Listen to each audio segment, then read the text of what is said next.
Welcome to Blizzard Fire. We hope this video helps fire up your solution. You start by getting to the speed hub right away. Focus on the fastest path and actionable prep. Make sure your character meets level and stamina thresholds, because lower stats reduce the hub's benefit. Equip speed-boosting gear and activate any temporary multipliers before you step in. Once done, clear inventory items that reduce mobility so nothing interferes. You're setting the conditions to convert the hub's raw speed into reliable performance. This initial setup saves time and prevents avoidable resets. You enter the speed hub and immediately trigger the activation mechanism. That could be a pad, NPC, or UI button depending on the server. Next, stack your boosts in the right sequence.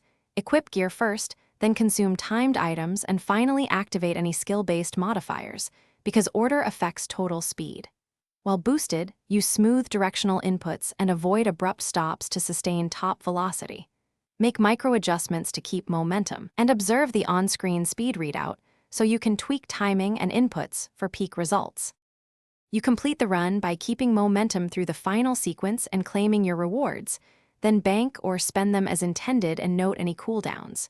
If your speed suddenly drops, inspect gear durability, active debuffs, and local lag. Those are the most common culprits. Make sure you haven't hit a soft cap or lost a consumable buff.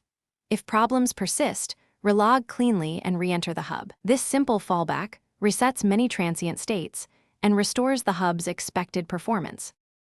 Thanks for watching. If you found this helpful, don't forget to like and subscribe.